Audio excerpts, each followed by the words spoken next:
आओ आओ भाइयों, ताजा ताजा मैसूर पाक ले जाओ, गर्मा गर्म जलेबी ले जाओ और ठग्गू हलवाई का वर्ल्ड फेमस सोहन हलवा ले जाओ। आओ आओ। दुकान पर बैठा ठग्गू यूं ही रोज आवाज लगा लगा कर अपनी मिठाइयाँ बेचा करता।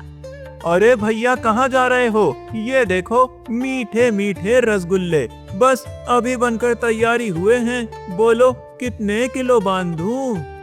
अरे ना ठग्गू भैया, पिछली बार भी आपने यही कहकर बर्फी बांध दी थी, ना जाने कितने दिन पुरानी थी, गाय भी उसे खाने से मुंह बना रही थी।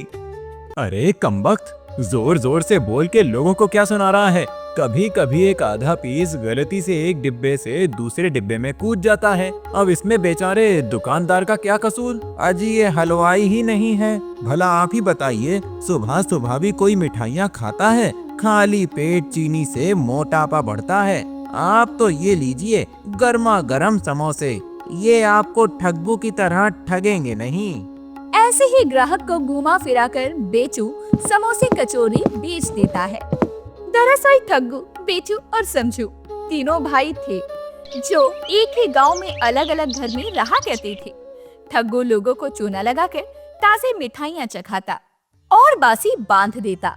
दूसरी ओर बेचू ग्राहकों को जबरदस्ती अपने समोसे बेचता। वहीं समझू पूरी ईमानदारी से पिता के पेड़े और कलाकंद की छोटी सी दुकान को आगे बढ़ाने में लगा हुआ था। जी सर, आप फिक्र न करिए, कल शाम तक आपको ताजा कलाकंद बनकर तैयार मिलेगा। इतने में ही बिंदिया वहाँ आ जाती है। क्यों जी, बड़े खुश लग रहे हैं? खुशी की ही बात है, 50 किलो कलाकंद का ऑर्डर आया है, वो भी शहर के बड़े वकील साहब का।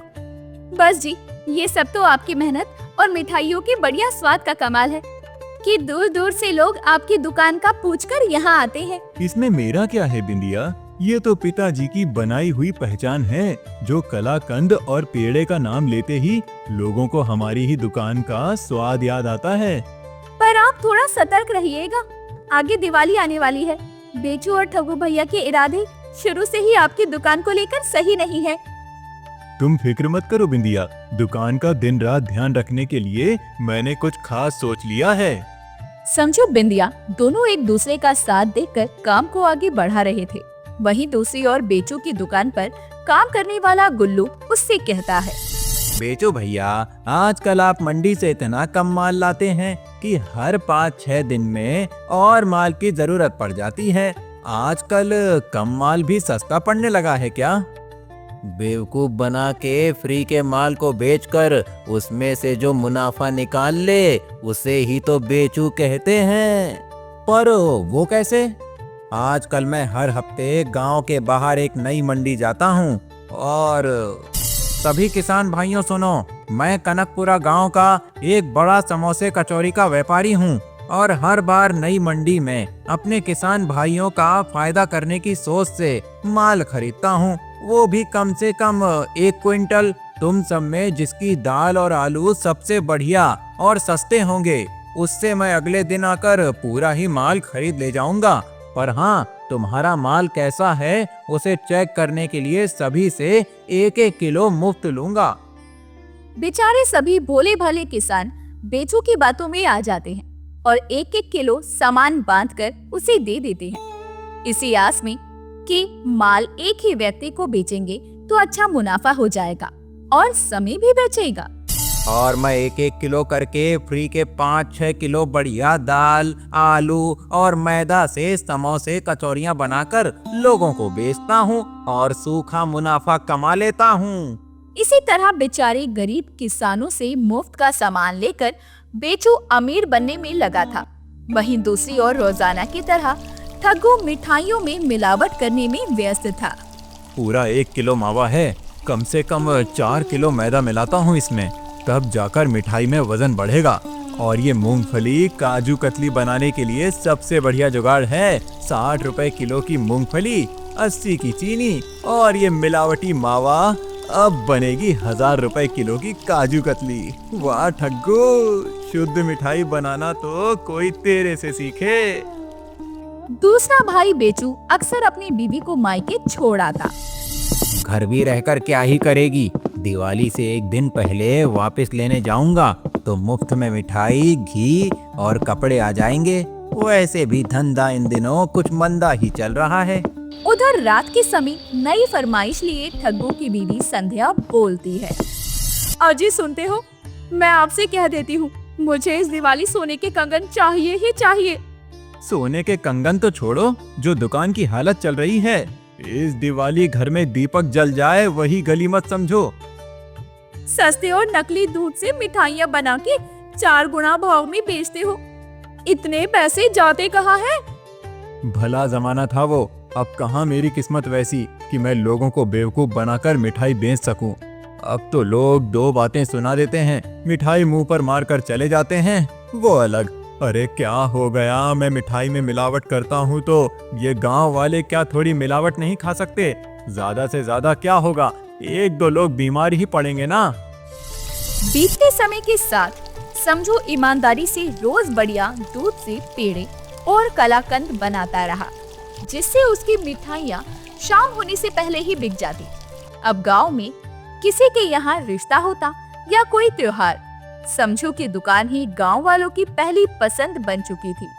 वहीं दूसरी ओर ठग्गू और बेचू की चूना लगाने की आदत से दुकान पर अब केवल मक्खियाँ ही भिन भिनाया करती। देख रहे हो ठग्गू भैया, माल बनने से पहले ही ग्राहकों की लाइन लग जाती है, मानो आसपास के 36 गांव में केवल यही दुकान रह गई हो। अरे मैं तो लोगों के घर जाकर मुफ्त में मिठाई दूं तो भी कोई ना ले। मुझे लगता है भैया, हमें आपसी लड़ाई छोड़कर इस समझू का कुछ करना होगा। देख रहे हो ग्राहकों की भीड़, सोचो अगर ये भीड़ हम दोनों के यहाँ लगने लग जाए तो कैसा होगा।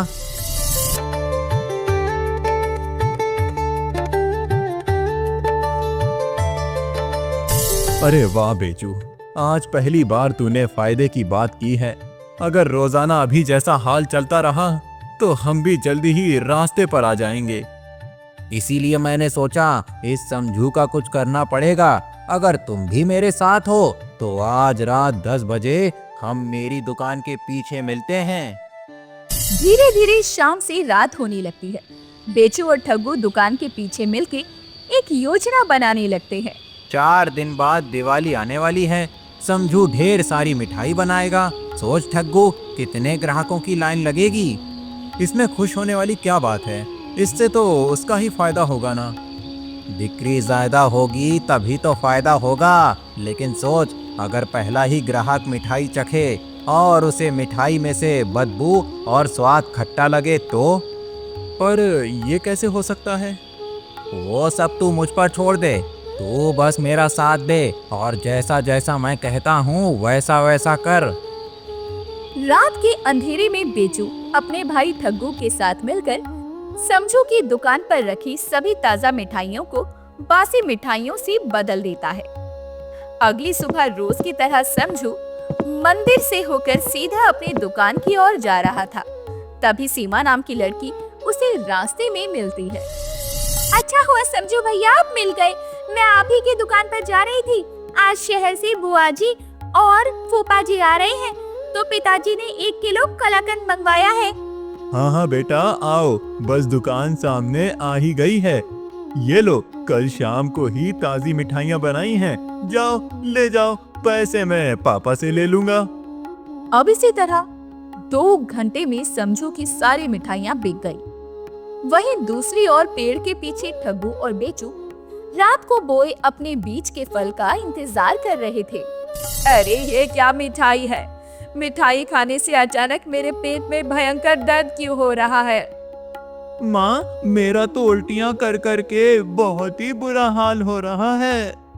कुछ ही देर में एक एक करके सभी ग्राहक समझू की दुकान के बाहर हंगामा करने लगे। ये क्या माजरा है समझू, तुम्हारी दुकान से तो एसपी साहब भी मिठाई ले जाते हैं, तुमसे ये उम्मीद नहीं थी। गांव के सभी लोग बीमार पड़ रहे हैं, तुम जानते हो ना, अगर किसी को कुछ हो गया तो तुम हमेशा के लिए जेल जाओगे। साहब, ये तो मैं भी नहीं जानता कि मिठाइयाँ खराब कैसे हुई, लोग बीमार कैसे पड़ने लग गए। कल शाम को ही मैंने ताजी मिठाइयाँ बनाई हैं और आज ये सब। क्यों रे समझू, बड़ी समझदारी और ईमानदारी की बातें किया करता था। अरे भले ही मैं लोगों को चूना लगाकर समोसे कचौरियां बेचा करता था, पर इस तरह 10-10 दिन पुरानी वस्तुएं ना बाबा ना। ठग्गू और बेचू की आग में घी डालने जैसी बातें सुनकर समझू को उन पर शक होने लगा और अचानक उसे कुछ याद आया, जिस पर वो उनसे हंसते हुए बोला। आप फिक्र मत करिए बेचू और ठग्गू भैया, अभी सब दूध का दूध और पानी का पानी हो जाएगा। वो देखिए, मेरी दुकान के सामने खंबे पर सीसीटीवी कैमरा 15 दिन पहले ही मैंने इसे यहाँ लगवाया था, उसमें जरूर कल रात का सच रिकॉर्ड हुआ होगा। और जैसे ही समझू इंस्पेक्टर को कैमरा की रिकॉर्डिंग दिखाता है, बेचू और ठग्गू दोनों दबे पांव वहाँ से खिसकने लगते हैं। रिकॉर्डिंग देखते देखते इंस्पेक्टर आग बबूला होते हुए चिल्ला कर बोला।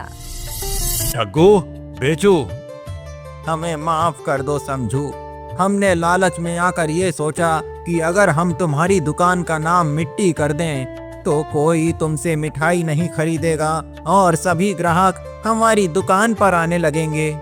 हाँ छोटे भाई, क्या तुम अपने बड़े भाइयों को माफ करके उन पर ये उपकार नहीं करोगे? हम वादा करते हैं, आज के बाद से हम भी पूरी ईमानदारी से अपनी अपनी दुकान चलाएंगे और कभी लालच नहीं करेंगे। इसके बाद समझू उन्हें माफ कर देता है और सभी खुशी खुशी तीनों हलवाई भाई साथ काम करने लगते हैं।